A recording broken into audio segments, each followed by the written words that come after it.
يا مساء الورد والياسمين على حبايبي في كل مكان، يا رب تكونوا بخير. النهاردة الجو ساقع خالص، فلازم نشغل الفرن علشان ندفي البيت. وكمان عايزاكم تشوفوا العيش الشمسي الصعيدي اللي على أصوله ملهوش حل وملهوش مثيل. هعمل لكم العيش الشمسي النهاردة من غير شمس، هنعمله في البيت عادي من غير شمس. استيل برضه هيفضل اسمه عيش شمسي، يعني مش هينفع نقول عليه عيش مروحة أو عيش ظل يعني. بص، هو بيتعمل بطريقة سهلة خالص، يعني في مصر وفي الصعيد عامة بيتعمل له خميرة وتبات وعلشان تختمر وكده. فهنا احنا علشان ظروف الجو، ظروف انه هنعمل كميات مش كبيرة، يعني كميات قليلة خالص، يعني 5 أو 6 أرغفة بالأكتر يعني. بس فأنا بعمله بالخميرة الفورية عادية، هما بيعملوه بالخميرة من بالليل ويسيبوها تختمر لحد الصبح. فأنا الوضع ده يعني بيبقى صعب هنا شوية، فأنا هعمله بالخميرة الفورية، ان احنا نعمله سريع سريع ونسويه كويس خالص علشان ما يبوظش. بس هنا حطيت كيلو دقيق عليهم حوالي معلقة ونص من معلقة الرز خميرة. انا حطيت بمعلقة الشاي حطيت 3 معالق، وربع معلقة ملح، ونص معلقة سكر بمعلقة الشاي. ايه فايدة السكر هنا؟ ان السكر ما بيخليش العيش تطلع له الريحة بتاعت الخميرة، الخميرة الفورية.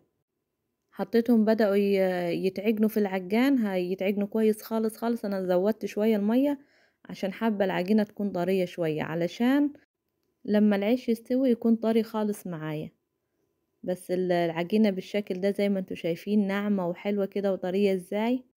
انا سبتها نص ساعة، قلت تريح شوية وتبدأ تختمر شوية. هتشوفوا منظرها عامل ازاي بعد النص ساعة.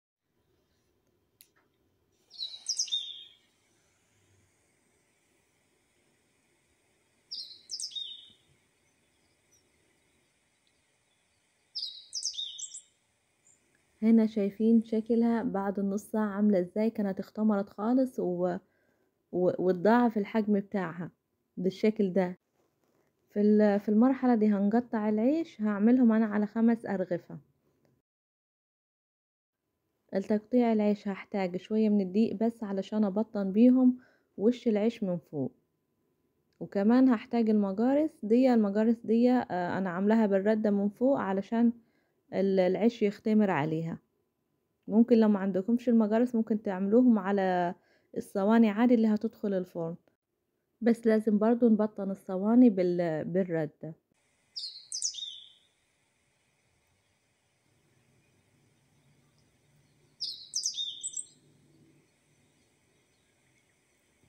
بفضل ارد الرغيف كده لحد ما يتظبط معايا ويتساوى الشكل بتاعه بالشكل ده. باخده ابطنه من فوق بشوية من الدقيق خفيف خالص، وبعد كده بنزله على ايدي الشمال، ومن ايدي الشمال بنزله على المجرسة، واكمل كل الكمية لحد ما اخلصها خالص بالشكل ده. انا دلوقتي هوريكم ازاي بنزلها انا على المجرسة.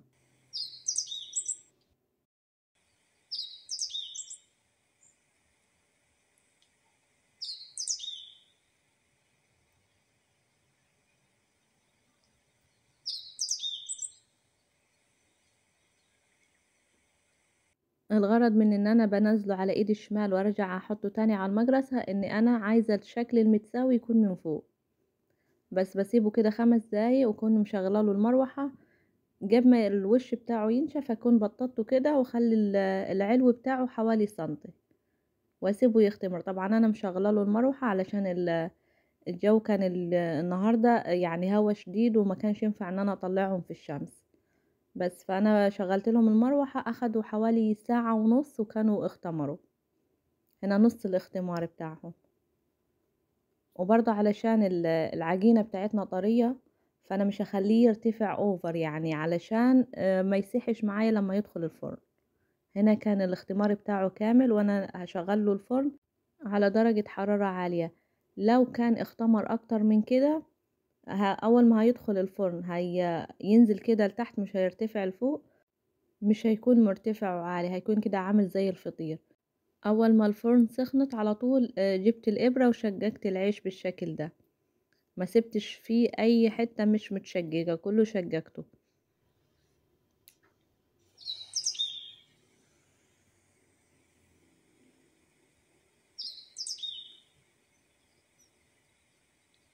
هنزله في الصينية اللي هيدخل فيها الفرن، اللي هي الصينية دي على كد الرغيف بالظبط.